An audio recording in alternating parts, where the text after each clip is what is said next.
La historia de Cassie es una de las más estremecedoras y recordadas entre los crímenes juveniles ocurridos en Estados Unidos en la primera década del siglo XXI. Cassie era una joven de 16 años que vivía en Pocatello, Idaho, con toda una vida por delante.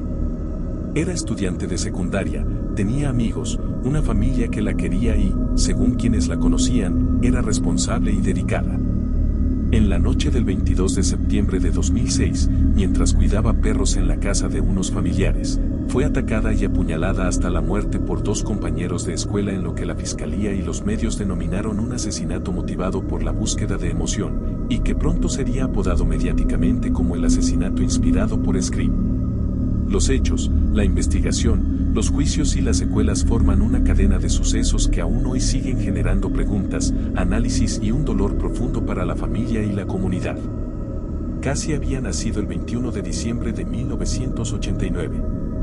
Estudiantes de la escuela secundaria de Pocatello la recordaban como una chica amable, que sacaba buenas notas y no era conflictiva. Tenía un grupo de amistades y una relación con su novio Matt, quien la visitó la noche de los hechos. La familia la describió como responsable y cariñosa. Su vida cotidiana incluía los estudios, reuniones con amigos y tareas domésticas como la que esa noche la tendría como cuidadora temporal de las mascotas de unos familiares, los Contreras, que estaban fuera de la ciudad. Esa decisión de quedarse a cuidar los animales fue la que, trágicamente, la dejó sola en la casa la noche en que todo ocurrió. Esa noche, Cassie recibió la visita de su novio Matt y de otros dos conocidos, Tori Michael Adamczyk y Brian Lee Draper, ambos alumnos de la misma escuela.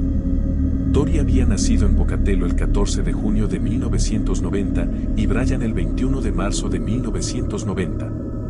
Eran adolescentes que compartían el interés por películas de horror y la creación de videos caseros.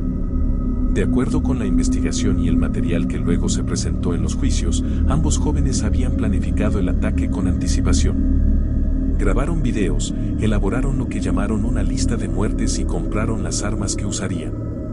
Salieron de la casa esa misma noche fingiendo ir al cine, pero regresaron poco después vestidos de negro y usando máscaras blancas que habían pintado.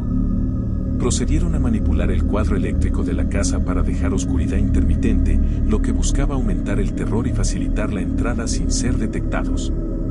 Subieron las escaleras y, según el relato pericial, atacaron a Cassie, infligiéndole múltiples heridas por arma blanca. Las cuentas forenses hablan de alrededor de 29 a 30 puñaladas, varias de las cuales eran potencialmente letales. La escena posterior fue descrita por las autoridades como extremadamente violenta y con evidencias que apuntaban a un ataque deliberado y prolongado. La investigación policial fue intensa desde el momento en que la madre y el tío de Cassie regresaron al hogar y hallaron el cadáver. Aunque en los primeros días surgieron varios sospechosos, incluida la presencia de huellas de otra persona en el tablero de fusibles que hizo que la pareja de Cassie fuera inicialmente investigada, la atención pronto se enfocó en Tori y Brian tras hallazgos forenses, el testimonio de conocidos y, sobre todo, por la recuperación de grabaciones caseras que los propios agresores habían realizado. Las grabaciones mostraban a los dos jóvenes discutiendo su plan, relatando su fascinación por películas de horror como Scream y refiriéndose a los autores de la masacre de Columbine como una de las influencias para su deseo de notoriedad violenta. La grabación que se recuperó, parcialmente quemada y luego restaurada, incluía secuencias filmadas el mismo día del crimen en la que se veía a Cassie en su escuela y luego a Tori y Brian hartándose de hablar de su plan, así como evidencia del tratamiento posterior a la escena, como la quema parcial de objetos usados. Además, amigos y testigos declararon sobre compras de cuchillos, comportamiento extraño y la presencia de los muchachos en la zona. Ese material audiovisual fue decisivo, mostró no solo la premeditación, sino también una ausencia preocupante de remordimiento en fragmentos posteriores. El componente mediático y cultural del caso alimentó una narrativa compleja. Los medios llamaron a los agresores de Scream Killers por la presencia declarada de la película Scream en la inspiración de los atacantes. Sin embargo, los investigadores y analistas insistieron en que reducir el móvil exclusivamente a la influencia de una película es simplista. En las grabaciones, los jóvenes mencionaban claramente la búsqueda de notoriedad, admiración por criminales que ya habían alcanzado fama morbosa y deseos de superar actos pasados. Todo ello apuntaba a una mezcla peligrosa de fascinación por la violencia, problemas de identidad y la búsqueda de reconocimiento mediante un acto extremo. Los informes posteriores de prensa y documentales mostraron extractos de las cintas donde se veía a Brian y Tori hablando de la emoción que esperaban obtener y comentando la lista de otras posibles víctimas, lo cual fue interpretado por peritos y por la fiscalía como un patrón de pensamiento orientado hacia la planificación y la intención de iniciar una posible carrera criminal, algo que, por fortuna, quedó interrumpido tras la detención. Las reacciones de la comunidad, la escuela y la familia de Cassie fueron inmediatas y profundas. Pocatello, una ciudad no grande, sintió el golpe con intensidad. La idea de que dos alumnos pudieran perpetrar un acto tan brutal contra una compañera sacudió la confianza en la convivencia cotidiana. La familia organizó ceremonias y actos en memoria de Cassie, se celebraron funerales multitudinarios y surgieron iniciativas locales que buscaban transformar el dolor en ayuda comunitaria. Andrew, hermano de Cassie, se pronunció públicamente en distintos momentos sobre el efecto devastador que la muerte de su hermana tuvo en la familia, y cómo el proceso legal y los años posteriores siguieron trayendo recuerdos y heridas abiertas. Legalmente, el caso tuvo varias aristas que se extendieron más allá de las sentencias iniciales. Por un lado, los defensores de los jóvenes intentaron, en apelaciones sucesivas, cuestionar aspectos de los juicios, la admisibilidad de ciertas pruebas, la forma en que se condujeron algunas declaraciones y la calificación de las penas. En particular, las apelaciones en el Tribunal Supremo de Idaho revisaron si hubo errores significativos que ameritarán nuevos juicios o la modificación de sentencias. En 2011, por ejemplo, la Corte Suprema del Estado confirmó en gran parte las condenas, aunque dejó sin efecto uno de los cargos de conspiración para Brian por errores en las instrucciones al jurado. No obstante, las condenas por homicidio y las sentencias de prisión perpetua se mantuvieron firmes. En años posteriores hubo solicitudes adicionales de revisión y audiencias por recursos de post-condena, pero las decisiones judiciales reiteraron la solidez de las pruebas y la proporcionalidad de las penas impuestas.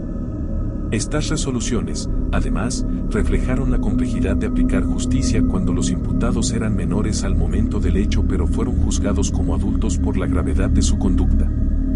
Un aspecto importante y doloroso del caso fue la demanda civil que la familia de Cassie presentó contra el Distrito Escolar de Pocatello. Los padres alegaron que la escuela había sido negligente al no reconocer señales de peligro en la conducta de Tori y Brian, por lo tanto, podría haberse evitado el ataque si se hubieran tomado medidas preventivas. La demanda se basaba en la idea de que las instituciones educativas tienen una responsabilidad de actuar cuando existen indicios de riesgo para estudiantes. Sin embargo, los tribunales evaluaron cuidadosamente el alcance de la responsabilidad institucional y, en última instancia, tanto los tribunales inferiores como el Tribunal Supremo de Idaho rechazaron la demanda, sosteniendo que los actos de los agresores no eran previsibles de manera que hicieran a la escuela responsable en la forma reclamada por la familia. La decisión generó debate sobre límites de responsabilidad, prevención escolar y recursos que las instituciones deben tener para detectar conductas peligrosas sin criminalizar o vigilar en exceso a jóvenes. La perversa mezcla entre fascinación por la violencia, la reproducción de escenas cinematográficas y la búsqueda de notoriedad pública no es nueva, pero el caso de Cassie sirvió para abrir una conversación, mediática y académica, sobre cómo evitar que adolescentes con conductas preocupantes lleguen a materializar actos extremos.